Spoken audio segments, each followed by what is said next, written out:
Neha Singh was the perfect housewife in Los Angeles, admired by neighbors for her grace and devotion to her family. Her husband, Arun Singh, was a hard-working financial consultant, respected and stable, building the American dream for his family. Across the street lived Daniel Lopez, a 19-year-old college student full of reckless energy and youth. When Neha and Daniel's worlds collided, a secret affair ignited behind the closed doors of suburbia. What began as stolen glances turned into forbidden passion, and soon spiraled into a murder that shattered two families and shocked an entire community. In Los Angeles, on a peaceful street where neighbors waved politely while mowing their lawns and children rode bicycles until streetlights came on, the Singh family appeared to fit seamlessly into the rhythm of suburban life. Their home, a tidy two-story house with a trimmed lawn and blooming flowers, was a symbol of stability. Arun Singh, a respected financial consultant, carried himself with quiet determination. He left home each morning in tailored suits, his phone constantly buzzing, his mind already consumed with numbers and deadlines before he even pulled out of the driveway. His wife, Neha, seemed to complete the picture. She was 34, graceful, and always well put together. To outsiders, she was the archetype of a devoted housewife, keeping the home running smoothly, raising two children, and supporting her husband's demanding career. But the reality hidden behind the carefully closed front door was far more fragile than anyone realized. Neha had once felt proud to live this life. When she and Arun left India a decade earlier, the dream of building a future in America filled her with hope. Those early years had their struggles, learning to navigate a foreign country, financial sacrifices, and endless work. But there was also excitement in creating something together. Over time, however, the excitement dulled. Arun's career consumed him, and while he told himself he was working for his family, his absence at home became a constant shadow. His conversations with Neha grew shorter, revolving around bills, errands, and practical matters, leaving little space for warmth or intimacy. Nights passed with Arun locked into spreadsheets while Neha lingered in silence, often staring at her reflection in the dark window, wondering when her marriage had turned into routine. Her days followed the same rhythm. She rose early, made breakfast, dressed the children, packed their lunches, and waved goodbye as they left for school. She spent her afternoons cleaning, cooking, and running errands, always ensuring the house was spotless for Arun's return. Yet beneath the polished surface, Neha was lonely.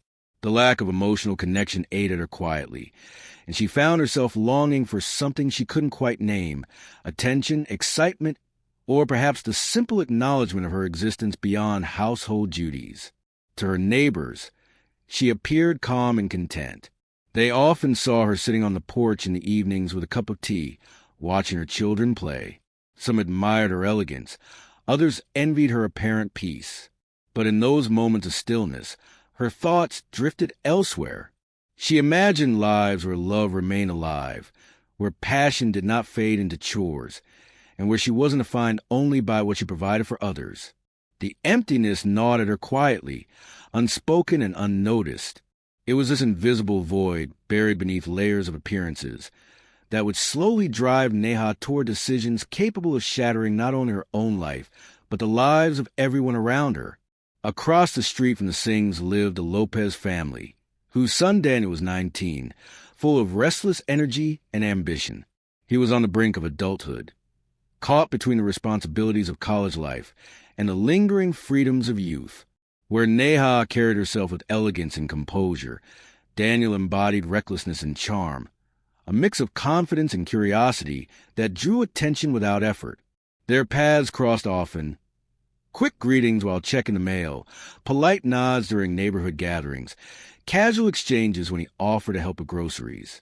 At first, these moments were harmless, fleeting fragments of neighborly interaction. But slowly, something unspoken lingered in the air between them, something both dangerous and magnetic.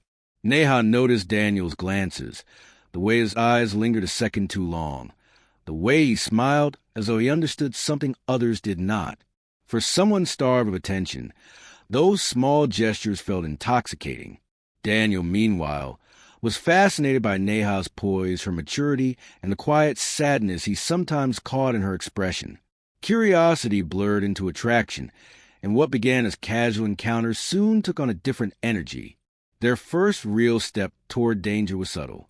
Neha allowed herself to linger when she saw Daniel outside, asking about his classes, his plans, his interests. Conversations grew longer, and the age gap between them began to fade in the warmth of shared attention. Daniel was bold, unafraid to push boundaries, while Neha, desperate for connection, found herself unable to resist. What she told herself was harmless quickly turned into secrecy. She began arranging her schedule to match his availability, finding reasons to be outside at the same time, inventing excuses for brief absences when Arun was away at work. Soon, the meetings shifted from public spaces to the privacy of her home, when she knew the children were at school and Arun was tied up at the office. The thrill of secrecy became addictive. Each moment carried risk. Yet that danger only deepened the intensity of their encounters.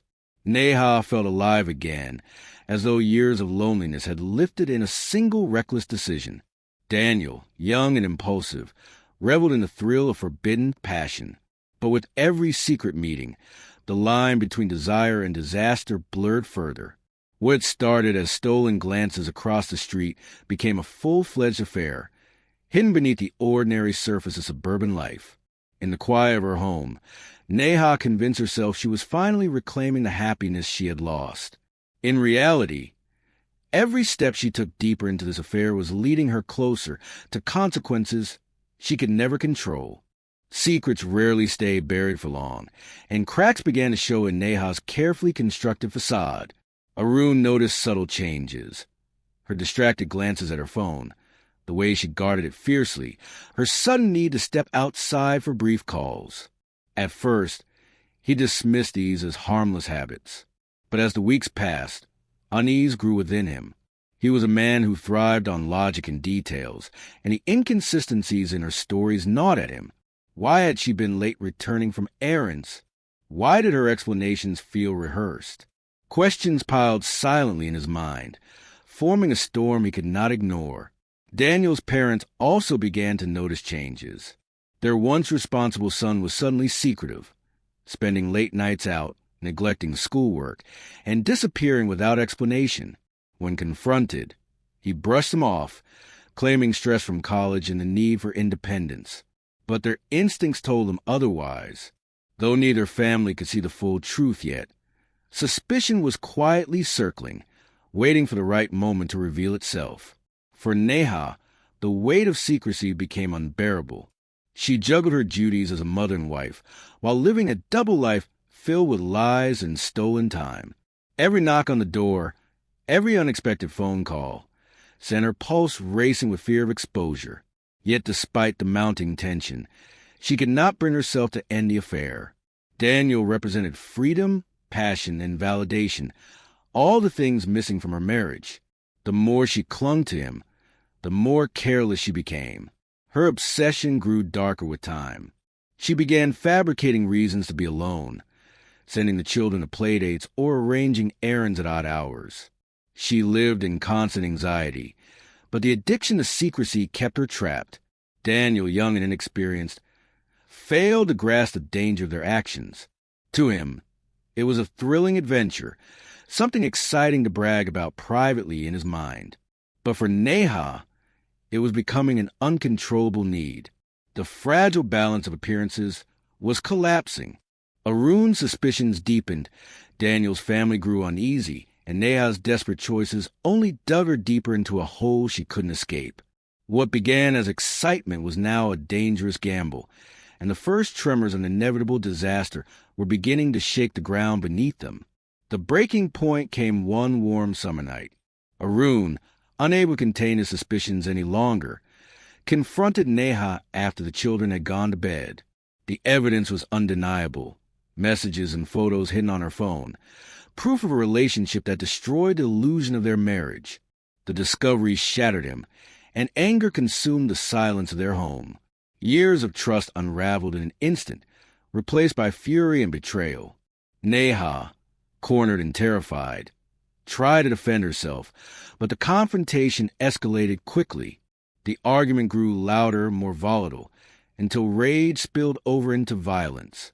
In a desperate moment, Neha grabbed a heavy kitchen object and struck Arun. She expected it to silence him long enough for her to regain control of the situation. But the reality was far more brutal. Arun collapsed, blood pooling beneath him.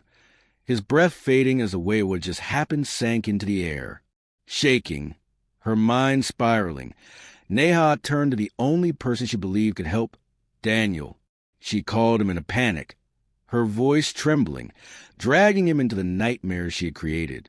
Daniel arrived quickly, horrified by the sight of Arun's lifeless body. But instead of calling the authorities, they made a catastrophic decision. Together, they attempted to cover up the crime, dragging Arun's body into the garage, staging the scene to look like a burglary gone wrong. They scattered objects, broke a window, and tried to create a story that might explain the horror. But panic left them sloppy. Blood stains didn't match their fabricated narrative. Neighbors, noticing unusual movements and the sound of glass breaking, quickly grew suspicious and called the police. What Neha believed she could control was already unraveling beyond her grasp. The fatal night had transformed a crumbling marriage into a crime that could never be hidden. When police arrived, the scene immediately raised questions. The signs of forced entry were poorly staged, and inconsistencies in Neha's story emerged quickly. Investigators noted Daniel's presence on nearby security cameras, entering the Singh home during the critical hours. The carefully constructed facade collapsed, and under the weight of questioning, Daniel broke down. He revealed the affair, the panic, and the attempted cover-up. What Neha had fought to conceal was now exposed in full. The trial that followed shocked the community. Neha, once seen as graceful and composed, was portrayed as a manipulative woman who destroyed her family in pursuit of passion. Prosecutors painted Daniel as a reckless accomplice, whose youth did not excuse the gravity of his involvement. The affair that had been hidden in whispers was now dissected in the courtroom, every detail laid bare before strangers. The sentences were severe. Neha was handed a life sentence for murder, her days of suburban calm replaced by the cold walls of prison. Daniel, though younger, faced years behind bars as an accomplice. Both families were shattered. Children left without their father or mother, parents left to mourn a son's wasted potential, and a neighborhood left haunted by the crime that unfolded in their midst. What began as quiet dissatisfaction had spiraled into forbidden passion, then into murder. Behind the ordinary facade of suburban life, secrets had festered until they consumed everything. The story of Neha Singh and Daniel Lopez became a chilling reminder that even the most ordinary-looking homes can hide the darkest of truths.